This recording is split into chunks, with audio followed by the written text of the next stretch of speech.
وَلَمْ تَرْضَ عَنْكَ الْيَهُودُ وَلَا النَّصَارَىٰ حَتَّىٰ تَتَّبِعَ مِلَّتَهُمْ، اور اے نبی صلی اللہ علیہ وسلم، یہود و نصارہ آپ سے کبھی بھی راضی نہیں ہوں گے جب تک کہ آپ ان کی ملت یعنی ان کے دین کی پیروی نہ کر لیں۔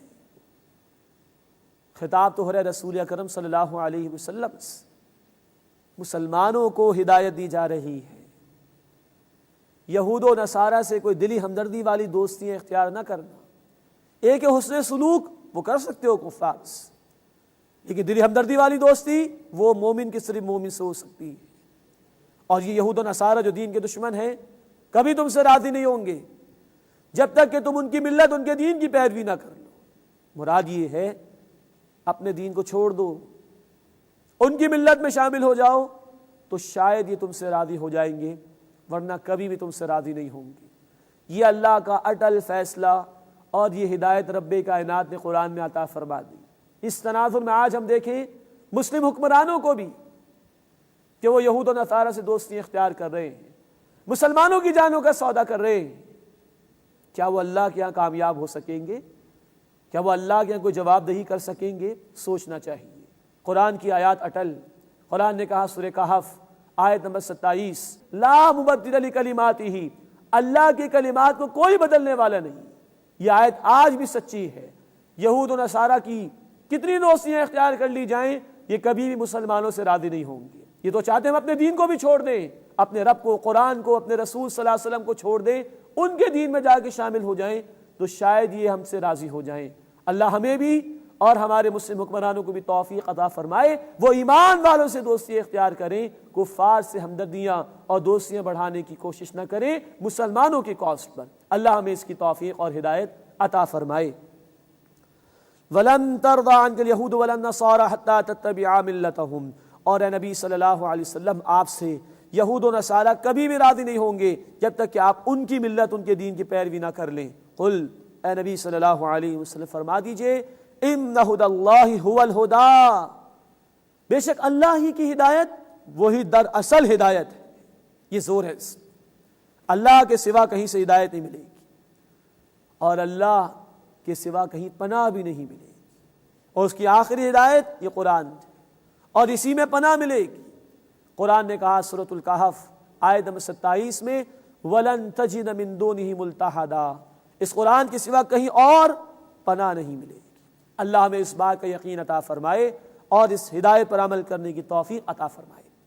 وَلَئِنِ اتَّبَعْتَ أَهْوَاءَهُمْ، اور اگر اے نبی صلی اللہ علیہ وسلم بالفرض آپ نے ان کی خواہشات کی پیروی کی، بعد الذی جاءک من العلم، اس کے بعد کہ آپ کے پاس علم آ گیا، ما لک من اللہ من ولی ولا نصیر، تو آپ کے لیے اللہ کے مقابلے میں نہ کوئی حمایت کرنے والا ہوگا اور نہ ہی کوئی مددگار ہوگا۔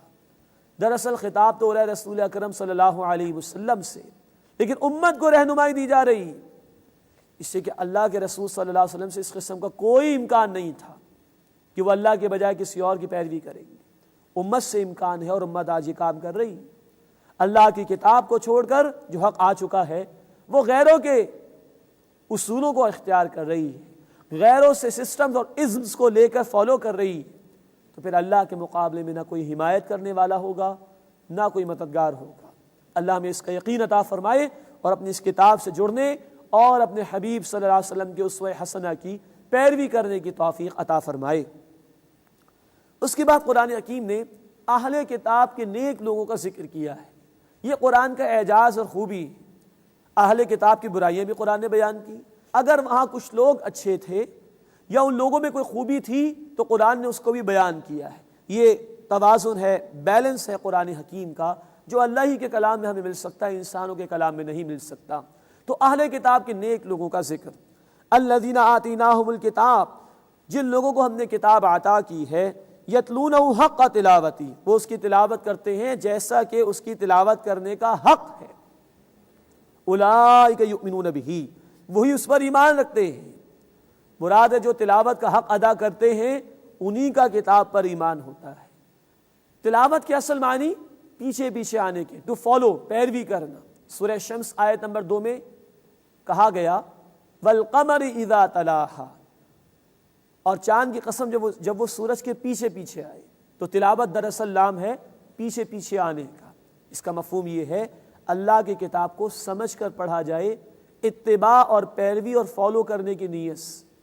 جو یہ کرے اولئک یؤمنون بہ، وہی کتاب پر ایمان رکھتے ہیں۔ جو اتباع نہ کریں، پیروی نہ کریں، ان کا کتاب پر ایمان نہیں ہو سکتا۔ اللہ تعالیٰ فرماتے ہیں سورہ المائدہ آیت نمبر 44 میں، من لم یحکم بما انزل اللہ فاولئک هم الکافرون، جو اللہ کے نازل کردہ کلام کے مطابق فیصلے نہیں کرتے وہی تو کافر ہیں۔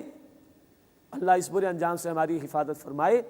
ہم قرآن کی تلاوت بھی کریں، اللہ ہمیں سمجھنے کی بھی توفیق دے، اور پیروی اتباع کی نیت سے قرآن کا مطالعہ کرنے کی اور پھر اس پر عمل کرنے کی توفیق عطا فرمائے۔ اولئک یؤمنون بہ، وہی اس پر ایمان رکھتے ہیں۔ ومن یکفر بہ، اور جو اس کا انکار کرے، فاولئک هم الخاسرون، بس یہی لوگ خسارہ اٹھانے والے ہیں۔ اس کے بعد 15واں رکوع شروع ہو رہا ہے، اور اس رکوع کی پہلی دو آیات، آیت نمبر 122 اور 123، یہ وہی آیات ہیں جو آئی تھی سورہ البقرہ ہی میں آیت نمبر 47 اور 48 میں۔ خطاب جب شروع ہوا تھا 5ویں رکوع سے تو بنی اسرائیل کو دعوت دی گئی تھی، پھر آیت 47 سے لے کے اب آیت 123 تک ایک فرد جرم ہے، ایک چارج شیٹ ہے جو اللہ تعالیٰ نے بنی اسرائیل کے حوالے سے پیش کی۔ اب وہ خطاب ختم ہو رہا ہے تو وہی آیات دوبارہ یہاں دہرا کر آ گئیں جو آیت 47 اور 48 تھیں۔ صرف آیت 48 اور یہاں آیت نمبر 123 میں ذرا سی الفاظ کی ترتیب کا فرق ہے، ورنہ مکمل طور پر دونوں آیات بالکل سیم ہیں۔ یا بنی اسرائیل اذکروا نعمتی التی انعمت علیکم، اے بنی اسرائیل میری نعمت یاد کرو اپنے اوپر جو میں نے تم پر فرمائی۔ وانی فضلتکم علی العالمین، اور یہ کہ میں نے تمہیں تمام جہان والوں پر فضیلت عطا کی۔ اس کے بعد 4 باتوں کی نفی کی جا رہی ہے، وہ چور دروازے جن کی طرف توجہ کر کے انسان بے عملی کا شکار ہو جاتا ہے، ان چور دروازوں پر اللہ رب العزت نے تالے لگا دیے۔ فرمایا واتقوا یوما، ڈرو اس دن سے، لا تجزی نفس عن نفس شیئا، جب کوئی شخص بدلہ نہیں ہو سکے گا کسی دوسرے شخص کا، کوئی کام نہیں آئے گا کسی کو۔ نمبر 2، ولا یقبل منها عدل، اور نہ اس سے کوئی معاوضہ قبول کیا جائے گا۔ نمبر 3، ولا تنفعها شفاعۃ، اور نہ اسے کوئی سفارش نفع دے گی۔ ولا هم ينصرون، اور نہ ہی ان کی مدد کی جائے گی۔ ان چور دروازوں کا سہارا لے کر انسان اپنی بے عملی کے لیے جسٹیفیکیشنز، جواز پیدا کرتا ہے، ان کی اللہ تعالیٰ نے نفی فرما دی۔ یہ خطاب اب بنی اسرائیل کے حوالے سے مکمل ہوا۔ اب اسی رکوع میں مزید، اور پھر اگلا رکوع نمبر 16، یہ 2 رکوع ہیں جس میں سیدنا ابراہیم علیہ السلام کے حوالے سے ذکر آ رہا ہے۔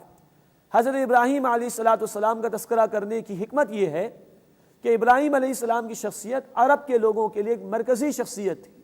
یہود بھی، نصارہ بھی، مشرکین مکہ بھی اور مسلمان بھی سب اپنا تعلق ان سے جوڑتے تھے، اپنی نسبتیں ان سے قائم کرتے تھے۔ تو جب بہت سارے گروہ ایک جگہ جمع ہوں، مختلف فکر رکھنے والے لوگ موجود ہوں، تو کسی کامن فیکٹر سے بات اگر شروع کی جائے تو اس کا قبول کرنا آسان ہوتا ہے۔ تو کیونکہ ابراہیم علیہ السلام کی شخصیت ایک مرکزی شخصیت تھی، سب کی نگاہوں میں محترم شخصیت تھی، تو اللہ تعالیٰ نے ابراہیم علیہ السلام کا ذکر فرمایا ہے۔ فرمایا وَإِذِ ابْتَلَىٰ إِبْرَاهِيمَ رَبُّهُ بِكَلِمَاتٍ فَأَتَمَّهُنَّ، اور یاد کرو جب ابراہیم علیہ السلام کے رب نے چند باتوں میں انہیں آزمایا تو انہوں نے وہ پوری کر دی۔ ایک چھوٹے سے جملے میں ایک پوری تاریخ ہے امتحانات کی جو ابراہیم علیہ السلام کے حوالے سے یہاں پر بیان ہو رہی، طرح طرح کے امتحانات، جس کا ذکر انشاءاللہ ہم سورۃ الانعام میں بھی پڑھیں گے، سورہ الشعراء میں بھی پڑھیں گے، سورۃ الصافات میں بھی پڑھیں گے۔ باپ نے بھی گھر سے نکال دیا، قوم بھی ان کو قتل کرنے کے درپے ہو گئی، ہجرت کرنے پر بھی مجبور کر دیے گئے، مکے کی بے آباد زمین میں بیوی اور بچے کو چھوڑ آئے تھے، اور سب سے بڑا امتحان یہ کہ اپنے بیٹے کو بھی ذبح کرنے کا مطالبہ اللہ کی طرف سے آ گیا تھا۔ لیکن اللہ فرما رہے کہ ان کے رب نے ابراہیم علیہ السلام کی چند باتوں سے آزمائش فرمائی، فَأَتَمَّهُنَّ، وہ سب میں پورا اترے۔ قَالَ إِنِّي جَاعِلُكَ لِلنَّاسِ إِمَامًا، اللہ نے فرمایا کہ ابراہیم بے شک میں تمہیں تمام لوگوں کا امام بنانے والا ہوں۔ غور طلب بات یہ ہے کہ لوگوں کی امامت کا اعلان اللہ فرما رہے ہیں امتحانات کے ذکر کے بعد۔ یہ اتنا بڑا منصب